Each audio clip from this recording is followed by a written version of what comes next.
Hello दोस्तों, स्वागत है आप सभी को हमारे इस YouTube चैनल पर। आज के इस वीडियो का टॉपिक है दोस्तों सिंगल डोर फ्रिज की वायरिंग कैसे करें। तो चलिए दोस्तों मैं अपने वीडियो की ओर बढ़ता हूँ। फ्रिज में सबसे मेन पार्ट आता है दोस्तों हमारा कंप्रेसर। तो कंप्रेसर को हम समझेंगे दोस्तों। कंप्रेसर में ऐसे 3 टर्मिनल पॉइंट बने होते हैं दोस्तों। 3 पॉइंट कनेक्शन के लिए बने होते हैं। या तीनों पॉइंट का नाम होता है कॉमन, रनिंग, स्टार्टिंग।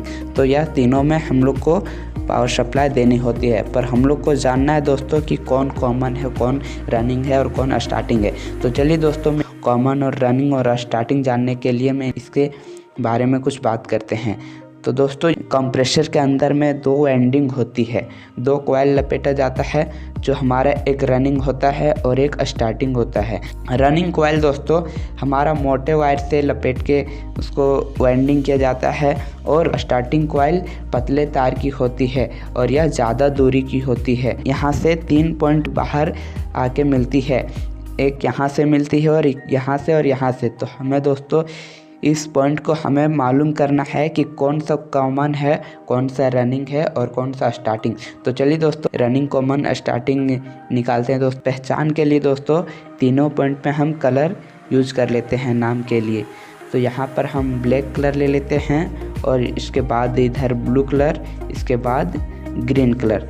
यह कलर इसलिए हम ले रहे हैं दोस्तों क्योंकि हमें कॉमन, रनिंग, स्टार्टिंग निकालने में सुविधा होगी। आप चाहे तो दूसरा भी कलर या कुछ भी पहचान के लिए ले सकते हैं दोस्तों। हमें एक मल्टीमीटर का यूज करना है और मल्टीमीटर को कंटिन्यूटी मोड में सेट करना है। तो ब्लैक और ग्रीन पे हम सबसे पहले चेक करेंगे। तो हमारा यहाँ पर 2 ohms में रीडिंग आया, तो हम लिख लेते हैं दोस्तों ब्लैक टू ग्रीन 2 ohms। उसके बाद दोस्तों हम ब्लैक टू ब्लू चेक करेंगे दोस्तों। ब्लैक टू ब्लू में हमारा 3 ohms का रीडिंग आया, तो हम यहाँ लिख लेते हैं दोस्तों ब्लैक टू ब्लू 3 ohms। उसके बाद दोस्तों बचा ब्लू टू ग्रीन 5 ohms हमें यहाँ प्राप्त हुआ। यह 2 और 3 दोनों जुड़ के हमारा यहाँ 5 ohms में प्राप्त हुआ। अब कॉमन और रनिंग, स्टार्टिंग निकालना है। यह रनिंग कॉइल होता है दोस्तों, या मोटे वायर से इसको लपेट के बनाया जाता है जिसकी दूरी कम होती है। स्टार्टिंग कॉइल होती है या पतले वायर की होती है, तो इसमें रनिंग कॉइल से थोड़ा कुछ अधिक ohms में रीडिंग आएगा। और उसके बाद दोस्तों यह रनिंग कॉइल और स्टार्टिंग कॉइल दोनों के मिला के दूरी यहाँ हमें रनिंग पॉइंट से एक मिलेगा और एक स्टार्टिंग पॉइंट से मिलेगा। सबसे ज़्यादा आएगा रनिंग और स्टार्टिंग में, बाकी बात बच गया वो हमारा कॉमन रह गया। तो हमें यहाँ पता चल गया दोस्तों जिसमें ज़्यादा ohms आएगा वह हमारा रनिंग, स्टार्टिंग है, पर पता नहीं कौन सा स्टार्टिंग है और कौन सा रनिंग। पर इतना कन्फर्म हो गया दोस्तों जो अगला बचा है वह हमारा कॉमन है। यह दोनों पॉइंट में हमको जानना है कि कौन सा रनिंग है और कौन सा स्टार्टिंग। जिसमें थोड़ा कम ohms आएगा वह हमारा रनिंग होगा और उससे थोड़ा अधिक ohms आएगा वह हमारा स्टार्टिंग होगा। तो चलिए दोस्तों हम चेक कर लेते हैं। ब्लैक टू ग्रीन में 2 ohms आया और ब्लैक टू ब्लू में 3 ohms आया। तो मतलब हमारा रनिंग कॉइल का दूरी कम है, तो इसमें कम आया दोस्तों, या हमारा रनिंग पॉइंट रहेगा। इससे थोड़ा अधिक आया है या तो हमारा स्टार्टिंग पॉइंट। तो इस तरह से हम कुछ इसका कॉमन और रनिंग, स्टार्टिंग पॉइंट निकाल सकते हैं। उसके बाद हमारा रिले आता है। रिले कंप्रेसर में ही लगता है। रिले किस तरह काम करता है उसके बारे में हम कुछ जान लेते हैं। रिले का काम है कंप्रेसर को स्टार्ट करना और कंप्रेसर की गति को 75% पर पहुंचाकर रनिंग वाइंडिंग पर चलाना। दोस्तों हम यहाँ देखेंगे अंदर से कंप्रेसर स्टार्ट होगा और 75% गति पकड़ लेगा कंप्रेसर। तो यहाँ स्टार्टिंग का पॉइंट है ना दोस्तों, या इसका पॉइंट यहाँ रिले कट कर देगा और सिर्फ रनिंग को लाइन देते रहेगा। दोस्तों अगला पॉइंट पर हमारा आता है OLP। तो OLP का नाम पूरा है ओवरलोड प्रोटेक्शन। तो हम समझ सकते हैं दोस्तों ओवरलोड प्रोटेक्शन, जब हमारा कंप्रेसर में कोई फॉल्ट होता है दोस्तों तो यह कंप्रेसर ज़्यादा एम्पियर लेने लगता है।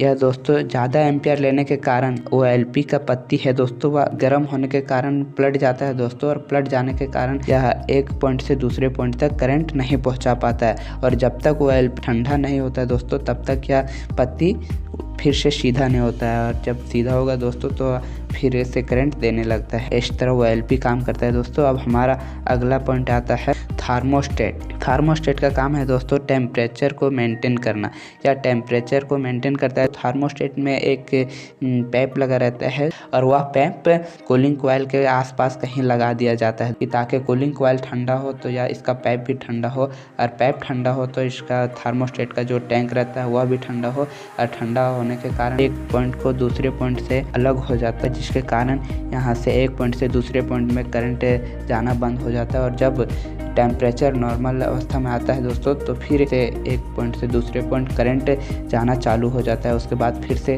कंप्रेसर स्टार्ट हो जाता है। कुछ इस प्रकार थार्मोस्टेट काम करता है। उसके बाद हमारा आता है दोस्तों डोर स्विच कुछ इस प्रकार काम करता है। जब डोर को हम खोलते हैं दोस्तों तो हमारा लाइट जल जाता है, और जब डोर को हम बंद करते हैं तो हम फ्रिज का लाइट ऑफ हो जाता है। उसके बाद आता है हमारा बल्ब। उसके बाद आता है दोस्तों हमारा टॉप प्लग। टॉप में हमारा दाहिना साइड का पिन वह हमारा लैंड रहता है दोस्तों, और जो बाएं साइड का पिन रहता है वह हमारा न्यूट्रल, और जो ऊपर की साइड में रहता है वह हमारा अर्थ रहता है।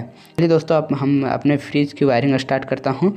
तो हम प्लग टॉप के दाहिने पिन से एक वायर लेके थार्मोस्टेट के इस पॉइंट पे कनेक्ट कर देता हूँ।